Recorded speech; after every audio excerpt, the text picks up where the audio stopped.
మంచిగా చెప్తే నీకు అర్థం కాదు కదా. నా మీద పగ తీర్చుకుంటున్నావు కదా నువ్వు.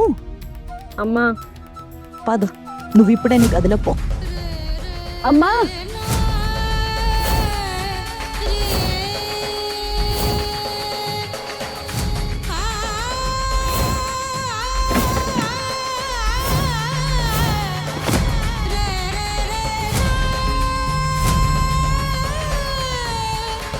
అమ్మా అమ్మా అమ్మా అమ్మా అమ్మా తలుపు తీ అమ్మా ప్లీజ్. నా తప్పేముంది? నేను అసలు వెళ్ళాలనుకోలేదు, వారే నన్ను పిలిచారు. ప్లీజ్ అమ్మా తలుపు తీ. నేనేం చేసినా అన్నీ తప్పేనా? అప్పుడప్పుడు నాకు చచ్చిపోవాలనిపిస్తుంది, కానీ నీ గురించి ఆలోచించి చావలేకపోతున్నాను. కేవలం నీ కోసమే అమ్మా, నీ కోసమే. అమ్మా తలుపు తీ అమ్మా. అమ్మా నువ్వు గనక లేకపోయి ఉంటే నేను కూడా బ్రతికి ఉండేదాన్ని కాదు. నాకసలు ఈ పెళ్ళే వద్దమ్మా, వద్దంటే వద్దు.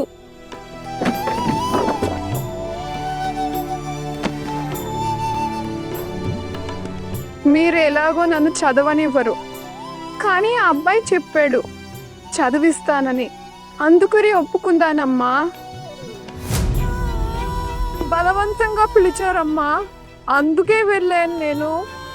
ఇందులో నేనేం పెద్ద పాపం చేశాను? ఒకవేళ పాపం జరిగినా సరే దానికి అతను కూడా బాధ్యురే కదా. అతన్ని ఎవరు ఎందుకు ఏమి అనడం లేదు, తప్పు అంతా అమ్మాయిదే అవుతుందా? ఆడపిల్లగా పుట్టి నేనేం తప్పు చేశాను? ఆడపిల్లగా పుట్టడమే పాపమా?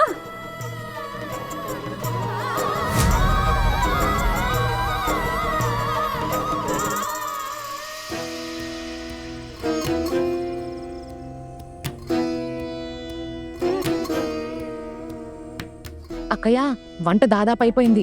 ఇక కోపం వదిలేసి ఏదైనా తినండి. మధ్యాహ్నం నుంచి ఏమీ తినలేదు, పిల్లలతో పాటే తినేసేయండి. నాకు ఆకలిగా లేదు చెల్లి, వదిలే. అక్కయ్య, చాలా లేట్ అయింది, కాస్త తినండి.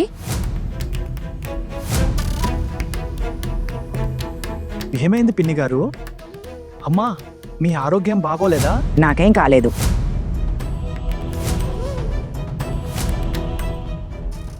వెళ్ళి అన్నం తిను. వదినలు నీకోసం అన్నం అంటారు.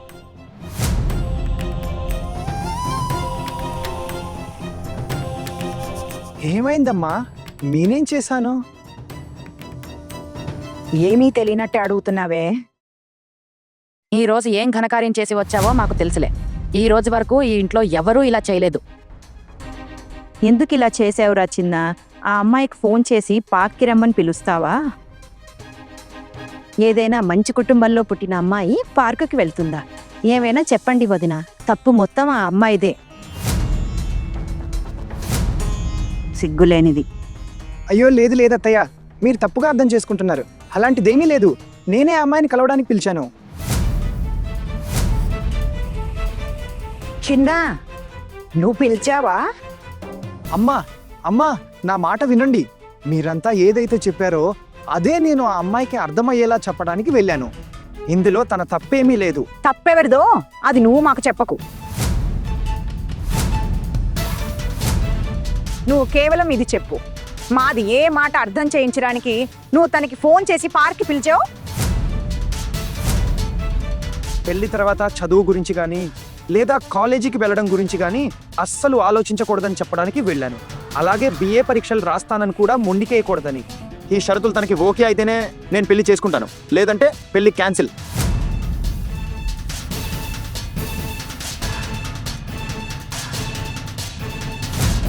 చూడు, ఏం లేదు, వాడు మాట మారుస్తున్నాడు అంతే, ఇంకేం లేదు. అర్జున్కి పిచ్చి పట్టినట్టుంది. అవునక్కయ్య, నాకు అలాగే అనిపిస్తోంది. తన కాబోయే భార్యను కలవడానికి పిలిచాడు కదా, ఇప్పుడు పెద్దమ్మ కోపం చూసేసరికి కథలు అల్లుతున్నాడు. ఏదేమైనా ఇలా చెప్పడం వల్ల ఇంట్లో గొడవ సద్దుమణిగితే మంచిదే కదా. ఇంట్లో పెళ్లి పెట్టుకుని కనీసం ఒకరితో ఒకరు జోకులు కూడా వేసుకోకూడదా? అత్తయ్య చూడు, ఇంట్లో పెళ్లి జరుగుతున్నట్టు కాకుండా మొహం అలా మార్చుకుని కూర్చుంది, ఎవరికో ఏదో గండం పొంచున్నట్టు. అది విషయం కాదు. ఈ ఇంట్లో ప్రతి చిన్న విషయాన్ని సాగదీసి రచ్చ చేసేలా ఉన్నారు. నోరు మూసుకో. ఎందుకు?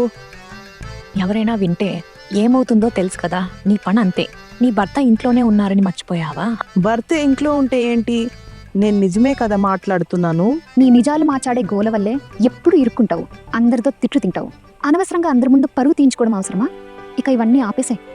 అక్కయ్య చెప్పింది నిజమే కదా, ఇది ఇల్లు కాదు జైల్లా అనిపిస్తోంది. కొత్త పెళ్లి కూతురు వస్తే దాని పరిస్థితి ఏమవుతుందో ఏమో.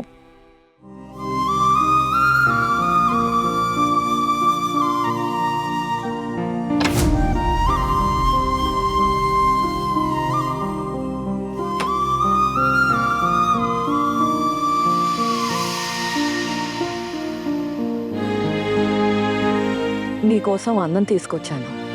మధ్యాహ్నం కూడా అన్నం ఇచ్చి వెళ్ళాను కదా, ఎందుకు తినలేదు నువ్వు? అహనా, ఇది మీ నాన్న డబ్బులతో రాలేదు, నీ ఇష్టం వచ్చినట్టు పారేయడానికి. నేను వద్దని చెప్పాను కదమ్మా, నువ్వు అసలు అన్నం ఎందుకు తీసుకొచ్చావు? నా ముందు పెద్ద పెద్ద మాటలు మాట్లాడుకో అహనా. ఇవన్నీ ఇక నా వల్ల కావడం లేదు.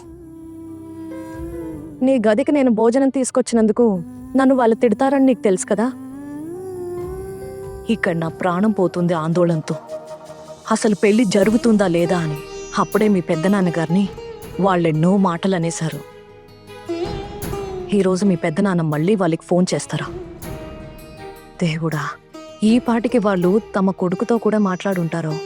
ఆయన ఏం చెప్పారో ఏమో. పెద్దనాన్నగారు వాళ్ళకు ఫోన్ చేయాల్సిన అవసరమే ఉందమ్మా. వీళ్ళందరూ నా పెళ్లి వెనక ఎందుకినా పడ్డారు. నువ్వు కూడా వాళ్ళకి తలాడిస్తూ నా వెంట పడ్డావు, నన్ను ఈ ఇంటి నుంచి సాగనంపడానికి.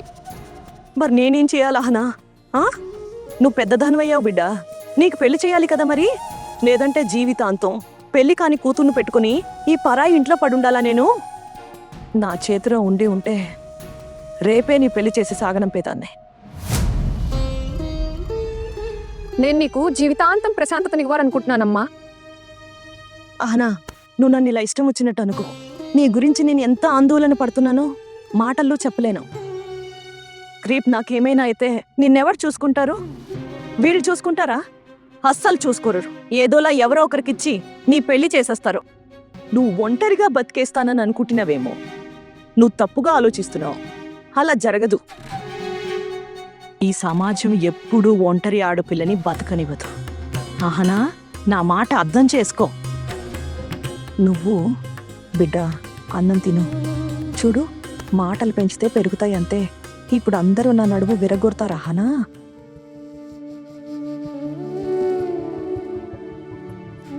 రా, వచ్చి కూర్చో.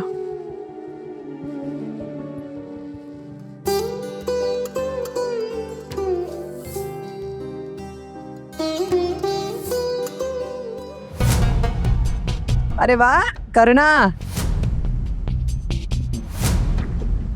కూతురికి చాలా గారాబంగా అన్నం తినిపిస్తున్నావు. అక్కడేమో మీ బావగారు నీ కూతురు కోసం బ్రతిమిలాడటానికి సిద్ధపడుతున్నారు.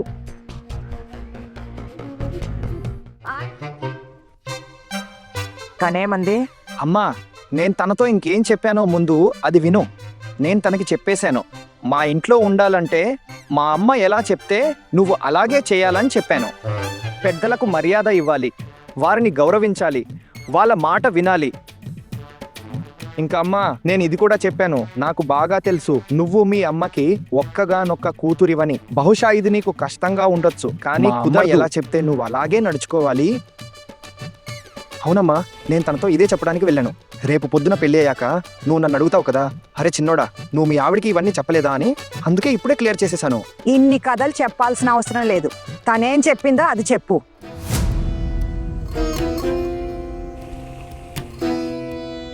అలా తనైతే అరే చెప్తావా?